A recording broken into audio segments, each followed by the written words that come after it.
David wiped the sweat from his forehead as he finished his evening run around the neighborhood. The sun was starting to set, painting the sky in soft orange and pink colors. He had been living in this quiet suburban area for almost 3 years now, and this daily jog had become his favorite way to unwind after long days at the computer. As he walked the last block toward his house, David pulled out his phone to check the time. 6:30 in the evening. Perfect timing. His wife would be home from work soon, and they had planned to order takeout and watch a movie together. It was going to be a peaceful Friday night, but as David turned the corner onto his street, something felt off. 2 police cars were parked right in front of his driveway gate. The black and white vehicles were positioned in a way that completely blocked the entrance to his property. David slowed his pace, wondering what could be happening. Maybe there was an emergency at a neighbor's house. Maybe someone had called about a break-in or something. David had always respected law enforcement and understood they had a tough job to do. He figured he would just wait patiently until they finished whatever they were doing and moved their cars. As he got closer to his house, David noticed 2 officers standing next to their vehicles. They were both wearing standard police uniforms and had serious expressions on their faces. One was tall and broad-shouldered, probably in his late 30s. The other was shorter but looked equally stern with graying hair at his temples. David approached slowly, not wanting to interfere with whatever police business was happening. He pulled out his gate remote and pressed the button, expecting the officers to notice and move their cars so he could get into his own driveway. But nothing happened. The gate tried to open but couldn't because the police cars were in the way. The officers looked directly at David but made no move to step aside or move their vehicles. "Excuse me, officers," David said politely, holding up his remote. "I just need to get into my driveway. This is my house." The taller officer crossed his arms and stared at David without saying a word. The shorter one took a step forward. "What are you doing here?" the shorter officer asked, his voice sharp and unfriendly. David was confused by the question. "I live here. I was just coming back from my run." He gestured toward his house, which clearly showed signs of being occupied. There were lights on inside, his car was parked in the driveway beyond the gate, and his house number was clearly visible. "You live here?" the taller officer said, sounding skeptical. "Can you prove that?" David was starting to feel uncomfortable, but he tried to stay calm. "Of course. Let me get my wallet." He reached into his running shorts and pulled out his driver's license. The address on the license matched exactly with the house number behind him. He handed the license to the shorter officer, who looked at it for what seemed like a very long time. David noticed the officer wasn't really reading it carefully. Instead, he seemed to be stalling for some reason. "This could be fake," the officer said finally, handing the license back. David's confusion was turning into concern. "It's not fake. Look, I have my house keys right here too." He pulled out his keychain, which had several keys including the distinctive electronic fob for his front door. "Anyone can have keys," the taller officer said dismissively. By now, David was feeling frustrated but trying hard to keep his cool. He had done nothing wrong. He was simply trying to enter his own property after an evening jog. The officers were being unreasonable, but he knew that getting angry would only make things worse. "Officers, I don't understand what the problem is," David said, keeping his voice as calm as possible. "I've shown you my identification and my keys. I can even show you photos on my phone of me and my family inside this house. What exactly do you need from me?" The shorter officer stepped closer, invading David's personal space. "We don't like your attitude." "My attitude?" David repeated, genuinely confused. "I'm just trying to get into my own home. I've been nothing but polite and cooperative." "Are you arguing with us?" the taller officer asked, his hand moving to rest on his belt near his equipment. David felt a chill run down his spine. This situation was escalating for no reason at all. He had dealt with police officers before during traffic stops and other routine interactions, and it had never been anything like this. These officers seemed determined to create a problem where none existed. "I'm not arguing with anyone," David said carefully. "I'm simply asking why I can't enter my own property." A few neighbors had started to notice the commotion. Mrs. Peterson from across the street was watering her garden but kept glancing over. The teenage boy from next door had come out to get his mail and was watching from his porch. David hoped that having witnesses around would help keep the situation from getting worse. Surely the officers wouldn't want to cause a scene in front of half the neighborhood. But instead of calming down, the shorter officer seemed to get more agitated by the growing audience. "We're investigating suspicious activity in the area," he announced loudly enough for the neighbors to hear. "What suspicious activity?" David asked. "I've been gone for 30 minutes on a jog. When I left, everything was normal." "What exactly happened while I was gone?" The officers looked at each other but didn't provide any details about this supposed suspicious activity. David was beginning to suspect that there hadn't been any incident at all. "Look," David said, trying a different approach. "Why don't you call your supervisor? Maybe he can help sort this out. I just want to go home." "Don't tell us how to do our job," the taller officer snapped. David was running out of patience, but he knew he had to be careful. He had seen too many news stories about routine encounters with police that had gone wrong. He didn't want to become another statistic. The evening was getting darker and more neighbors were starting to notice the situation. David could see lights turning on in windows as people looked out to see what was happening. Some were even coming outside to get a better view. David's phone buzzed with a text message. It was from his wife asking if he was okay and why there were police cars in front of their house. Apparently, she was already on her way home from work and had spotted the commotion from down the street. This was about to get more complicated. David knew his wife would be upset when she saw what was happening. She had less patience for unreasonable authority figures than he did, and he worried about how she might react to seeing her husband being detained at their own front gate for no apparent reason. The officers still showed no signs of moving their vehicles or explaining what they were really doing there. David was trapped in an increasingly tense standoff with two police officers who seemed determined to prevent him from entering his own property, and he had no idea why. All he had wanted was to come home from a peaceful evening jog. Instead, he found himself in the middle of a situation that made no sense and seemed to be getting worse by the minute. The tension in the air was thick enough to cut with a knife. David stood there, still holding his house keys, watching as more neighbors gathered to see what was happening. Mrs. Peterson had stopped pretending to water her plants and was openly staring now. The teenager next door had his phone out, and David could see the red recording light blinking. David's wife, Rebecca, pulled up to the scene in her silver sedan, having to park down the street because the police cars were blocking their driveway. She got out of her car quickly, her heels clicking on the pavement as she walked toward the group. "David, what's going on here?" she called out, her voice carrying a mix of concern and confusion. The shorter officer immediately turned his attention to Rebecca. "Ma'am, you need to stay back. This is police business." "Police business?" Rebecca's voice rose an octave. "That's my husband and that's our house. What kind of police business involves blocking someone from their own home?" David could see the frustration building in his wife's face. Rebecca worked as a project manager at a consulting firm and was used to dealing with difficult people, but she had zero tolerance for what she considered nonsense. He knew he needed to keep her calm before this situation spiraled completely out of control. "Honey, just stay calm," David said, trying to catch her eye. "I'm sure we can work this out." But the officers seemed determined to make things worse. The taller one stepped toward Rebecca with an aggressive posture. "We told you to stay back," he said firmly. "Are you going to comply, or do we have a problem?" "A problem?" Rebecca laughed, but there was no humor in it. "The only problem I see is two police officers harassing my husband for trying to enter his own property." "David, have you done something wrong?" "No," David replied honestly. "I went for my usual jog, came home and found their cars blocking our gate. I showed them my ID and keys, but they won't move." Rebecca turned to face the officers directly. "So let me get this straight. My husband, who clearly lives here, has provided identification proving this is his address, has shown you the keys to the property, and you're still refusing to let him go home? On what grounds?" The shorter officer's face was getting red. "We don't have to explain ourselves to you, lady." "Lady?" Rebecca's eyebrows shot up. "Excuse me?" David could see this was about to get much worse. His wife had a sharp tongue when she was angry, and these officers clearly weren't interested in being reasonable. He stepped slightly between them, hoping to defuse the situation. "Officers, perhaps we could call your supervisor," David suggested again. "I'm sure there's been some kind of misunderstanding." "There's no misunderstanding," the taller officer said coldly.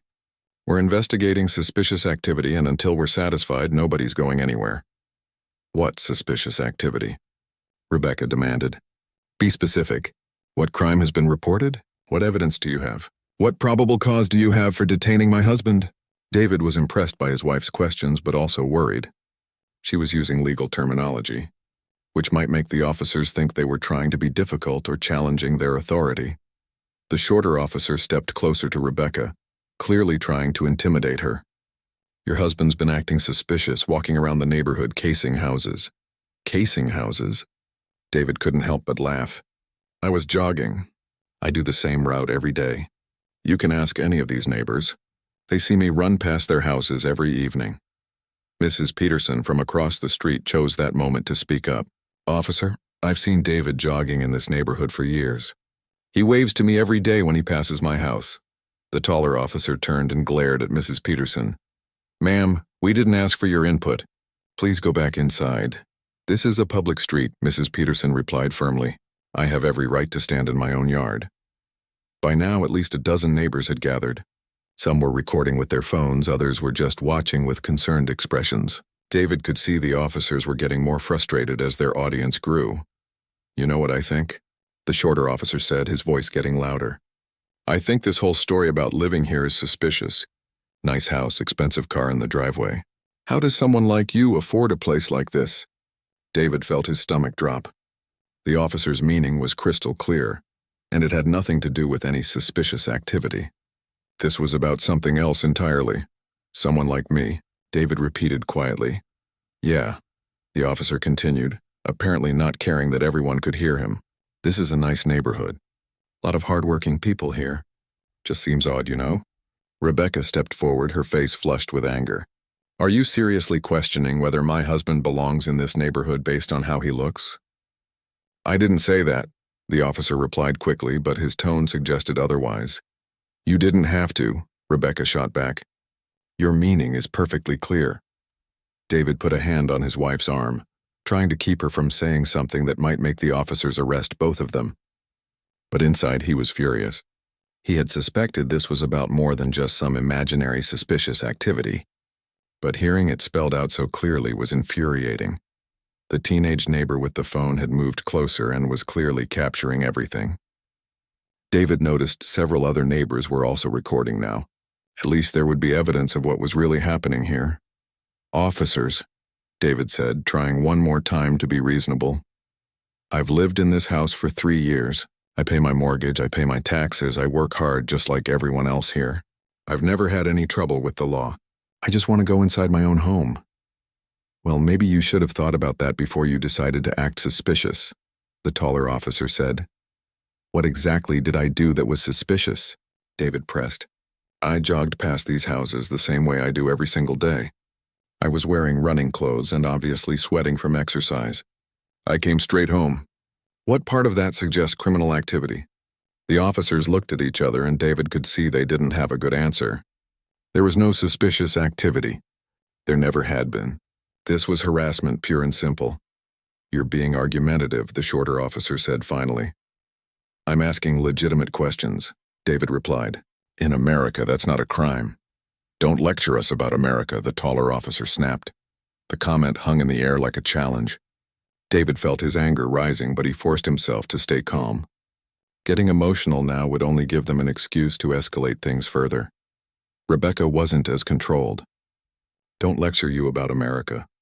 This is America, where people are supposed to be innocent until proven guilty, where you need probable cause to detain someone, where you can't just harass people for existing in their own neighborhoods.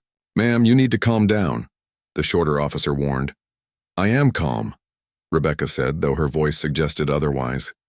I'm also right. You have no legal justification for what you're doing here. David could see the officers were getting backed into a corner. They had no good reason for their actions, and it was becoming obvious to everyone watching. But instead of backing down, they seemed determined to double down. We'll decide when we're done here, the taller officer said. Until then, nobody moves. David looked at his wife, then at his neighbors, then back at the officers. He realized this situation wasn't going to resolve itself peacefully. These officers had made a decision to harass him, and they weren't going to back down just because they were wrong. What they didn't know was that David had more tools at his disposal than they realized. But for now, he would continue to be patient and let them dig their hole deeper. David took a deep breath and made a decision that would change everything. While the officers continued their intimidation tactics, he quietly pulled out his phone and opened his voice recorder app. What the officers didn't know was that David wasn't just any ordinary homeowner they could push around. Before switching careers to software engineering 5 years ago, David had spent nearly a decade working as a civil rights attorney. He had handled dozens of cases involving police misconduct, unlawful detention, and violation of constitutional rights. He knew exactly what these officers were doing wrong, and more importantly, he knew how to document it properly. "Officers," David said calmly, his voice taking on a slightly different tone, "I want to make sure I understand the situation clearly. You are detaining me at my own residence without a warrant, correct?" The shorter officer looked annoyed. "We're not detaining you. We're investigating." "I see," David nodded, speaking clearly for the recording. "So I'm free to leave?" "No, you need to stay right here." "But if I can't leave, then by definition I'm being detained," David explained patiently. "Under the Fourth Amendment, you need reasonable suspicion of criminal activity to detain someone. What specific crime do you suspect me of committing?" The taller officer's eyes narrowed. "Are you some kind of lawyer or something?" David smiled slightly. "As a matter of fact, I am. I passed the bar exam 12 years ago and practiced civil rights law until recently. I'm very familiar with the legal standards for detention and arrest." Rebecca looked at her husband with surprise. She knew about his legal background, of course, but she had never seen him switch into attorney mode before. The change in his demeanor was remarkable. He went from being a frustrated homeowner to being a sharp legal mind documenting every violation of his rights. "That's nice," the shorter officer said dismissively, "but it doesn't change anything." "Actually, it changes quite a bit," David replied. "For instance, I know that you've just admitted to detaining me without reasonable suspicion. I also know that questioning whether I belong in this neighborhood, based on my appearance, constitutes potential civil rights violations under Section 1983. The officers looked at each other uncertainly. David could see they were starting to realize they might be in over their heads. "You recorded everything we said?" the taller officer asked, noticing David's phone. "I'm exercising my First Amendment right to record public officials performing their duties in a public space," David explained. "The Supreme Court has consistently upheld this right. Would you like me to cite specific cases?" The shorter officer took a step back. "Turn that thing off." "No," David said simply. "I have every right to record this interaction. In fact, I'd recommend you check whether your body cameras are functioning properly, because this incident is definitely going to be reviewed." Rebecca was watching her husband with amazement. She had seen him negotiate business contracts and handle technical problems at work. But this was different. This was David using skills he hadn't touched in years, and it was impressive. The neighbors were also taking notice. Mrs. Peterson had moved closer and was listening intently. The teenager was still recording, and several other neighbors had their phones out as well. "Officers," David continued, his voice remaining calm and professional, "let me ask you another question.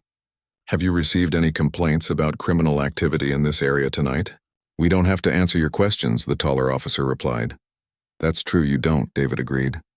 "But your failure to identify any specific criminal activity you're investigating suggests that this detention lacks the reasonable suspicion required under Terry v. Ohio. Are you familiar with that case?" The officers were clearly uncomfortable now. David could see they weren't used to dealing with someone who understood the law as well as they did. "Furthermore," David continued, "your comments about my appearance and whether I belong in this neighborhood suggest that this detention may be based on discriminatory factors rather than legitimate law enforcement concerns. That's a federal civil rights violation." "We never said anything about your appearance," the shorter officer protested. "Actually, you did," Rebecca spoke up. "You questioned how someone like my husband could afford to live here. That comment was recorded by multiple people." David nodded. "That's correct. And that statement, combined with the lack of any legitimate reason for this detention, establishes a pattern of discriminatory enforcement that violates both the Fourth and 14th Amendments." By now, the officers looked genuinely worried. They had gone from confident and aggressive to defensive and uncertain in the span of just a few minutes. "Look," the taller officer said, "maybe we got off on the wrong foot here. Maybe you did, David replied. But unfortunately, getting off on the wrong foot doesn't undo the constitutional violations that have already occurred. This entire interaction has been recorded and witnessed by multiple neighbors. David looked around at the growing crowd of neighbors. I want everyone here to understand what you've witnessed tonight. These officers detained me at my own home without reasonable suspicion of any crime. They questioned my right to live in this neighborhood based on my appearance. They refused to allow me to enter my own property despite my providing identification and keys. And they threatened to arrest me for exercising my constitutional rights. The shorter officer was getting red in the face again. You're twisting everything around. I'm not twisting anything, David replied calmly. I'm simply describing what happened using the correct legal terminology. Every statement I've made can be verified by the recordings and witness testimony.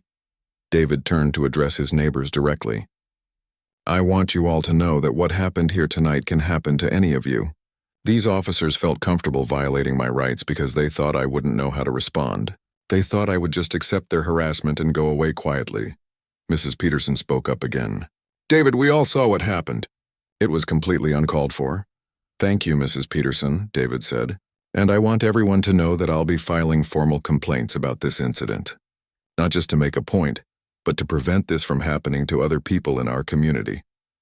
The taller officer was looking increasingly nervous. Now hold on. Maybe we can work something out here. David raised an eyebrow. Work something out? Officer, you've spent the last 30 minutes violating my constitutional rights in front of multiple witnesses. What exactly do you think we should work out? We could just forget this whole thing happened, the shorter officer suggested. Forget it happened? David laughed, but there was no humor in it. Officer, you've created a federal case here, literally. This incident involves violations of multiple constitutional amendments, and it's been thoroughly documented. Even if I wanted to forget it happened, which I don't, the evidence exists independent of my cooperation. Rebecca stepped forward. Besides, what guarantee would we have that you won't do this to someone else tomorrow? Someone who might not know their rights as well as my husband does? David nodded approvingly at his wife's comment. That's exactly right. This isn't just about what happened to me tonight. This is about a pattern of behavior that needs to be addressed systematically. The officers looked at each other desperately. They were clearly realizing that they had made a serious mistake, but it was too late to undo the damage. What do you want? The taller officer asked finally. David smiled grimly. What I want is simple. I want you to move your vehicle so I can enter my own property. I want you to apologize to my neighbors for disrupting their evening. And I want you to think very carefully about how you're going to explain this incident to your supervisors. The officers hesitated for a moment, then slowly walked back to their cars. As they started their engines, David called out one more thing. Officers, you should also know that I'll be requesting all body camera footage, dash camera footage, and radio communications from this incident. I'll be submitting formal complaints to Internal Affairs, the Civilian Review Board, and the Department of Justice. This isn't over. As the police cars finally moved away from his driveway, David pressed his gate remote. This time it opened smoothly. But as he walked toward his house with Rebecca, he knew this was just the beginning of a much larger fight. The next morning, David sat at his kitchen table with his laptop, 3 legal notepads, and a cup of coffee that had gone cold an hour ago. He had been up since 5 in the morning, and the dining room table was covered with documents, legal precedents, and contact information for various oversight agencies. Rebecca came downstairs in her work clothes, stopping to look at the organized chaos that had taken over their kitchen. How long have you been up? She asked, pouring herself coffee. Since 5, David replied without looking up from his laptop. I wanted to get all the complaints filed before the weekend. Time is important in these cases. Rebecca sat down across from him and looked at the papers spread across the table. This looks serious. It is serious, David said, finally looking up. What happened last night wasn't just 2 officers having a bad day. Based on what I've found in my research this morning, this is part of a much bigger problem. David turned his laptop screen toward Rebecca. Look at this. I spent the night going through public records, court filings, and news reports about our local police department. Officers Jenkins and Rodriguez, the 2 from last night, have been involved in at least 6 other similar incidents in the past 2 years. Rebecca leaned forward to read the screen. 6 other incidents. That's just what I could find in public records, David explained. There are probably more that didn't make it to court or the newspapers. Look at this pattern. David spread out several printed articles and court documents. March 2023, Officer Jenkins was involved in a questionable traffic stop that resulted in a lawsuit. The case was settled out of court with a confidentiality agreement. June 2023, both officers were named in a complaint about harassment of a family in the Riverside neighborhood. August 2023, Officer Rodriguez was suspended for 3 days for excessive force during an arrest. And the department kept them on the force? Rebecca asked, reading over one of the documents. Not only did they keep them on the force, they transferred them to our district after the suspension, David said grimly. Instead of addressing the problem, they just moved it somewhere else. David pulled up another document on his laptop. Here's the really interesting part. I found the internal affairs complaint that resulted in Rodriguez's suspension. The details are heavily redacted, but I can see enough to know it involved racial profiling and excessive force against a minority family. Rebecca shook her head in disgust. So they knew these officers had problems and they just shuffled them around? It gets worse, David continued. I also found budget documents showing that the city has paid out over $2 million in settlements related to police misconduct in the past 5 years. Most of those settlements included confidentiality clauses, which is why the public doesn't know about them. David stood up and walked to the window, looking out at his quiet suburban street.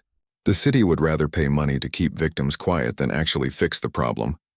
They treat these settlements as a cost of doing business, Jan. So what are you going to do? Rebecca asked. David turned back to face her, and she could see the determination in his eyes. I'm going to do what I should have been doing as a civil rights attorney, instead of hiding behind a computer writing software. I'm going to expose this whole system. Over the next several hours, David worked methodically through his legal strategy. First, he filed a formal complaint with the Internal Affairs Division of the Police Department. The complaint was detailed and specific, citing exact legal violations and requesting all relevant documentation. Next, he filed a complaint with the Civilian Oversight Board. This was a citizen panel that was supposed to provide independent review of police misconduct allegations. David had researched the board members and knew that several of them had legal backgrounds and would understand the significance of his case. The third complaint went to the State Attorney General's office. David knew that state-level oversight could be more effective than local investigations, especially when there appeared to be systemic problems within a department. But David's most important filing was with the Department of Justice Civil Rights Division. Federal involvement would bring resources and authority that local agencies couldn't match. If David could prove a pattern of civil rights violations, the federal government could force the entire department to operate under a consent decree. By afternoon, David had also contacted 3 local news organizations and 2 civil rights advocacy groups. He knew that media attention and community pressure would be essential to preventing his case from being buried in bureaucratic processes. His phone started ringing around 2 o'clock. The first call was from a reporter at the local newspaper who had received David's press release about the incident. Mr. Chen, the reporter said, I'm calling about the police incident you reported. Can you tell me more about what happened? David had prepared for this call. I'd be happy to discuss it. I have video evidence, witness statements, and documentation of similar incidents involving the same officers. When would you like to meet? Officer Rodriguez, Judge Morrison said. While your conduct was equally reprehensible, your cooperation during the investigation has been noted.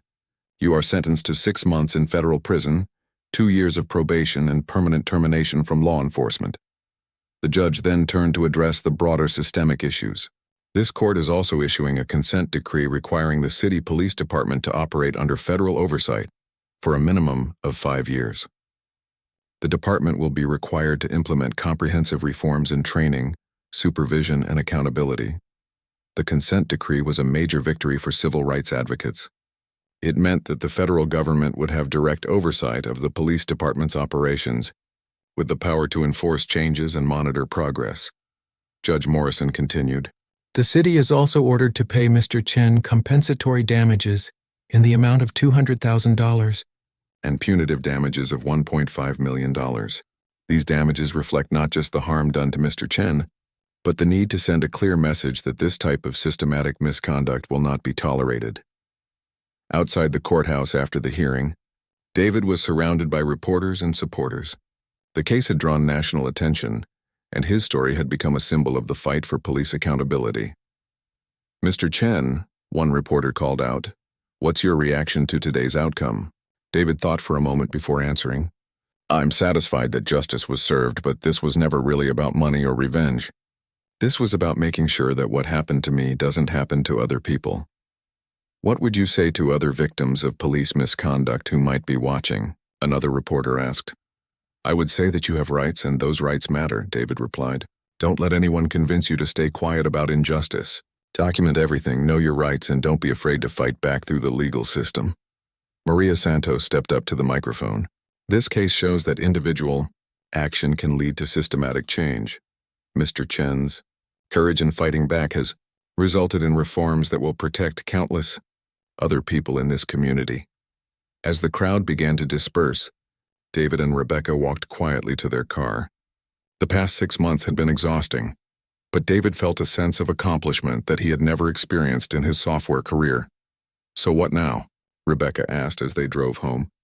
"Back to programming?" David smiled. "Actually, I've been thinking about that. Maria offered me a position with the ACLU working on police reform cases. Apparently, there's a lot of demand for attorneys who understand both civil rights law and how to handle high-profile cases." "Are you interested?" Rebecca asked. "I think I am," David replied. "Writing software was a good career, but this feels like something more important, something that actually matters." They drove through their neighborhood, past the spot where it all began 6 months earlier. The street looked exactly the same, but everything had changed. David's case had resulted in the firing of not just Jenkins and Rodriguez, but also their supervisor and 2 other officers who had been found to have similar misconduct records. The police chief had resigned under pressure, and the department had been forced to implement sweeping reforms. More importantly, the publicity around the case had led to the discovery of similar problems in other police departments across the state. David's fight had sparked a broader movement for police accountability that was still gaining momentum. As they pulled into their driveway, David reflected on how much his life had changed.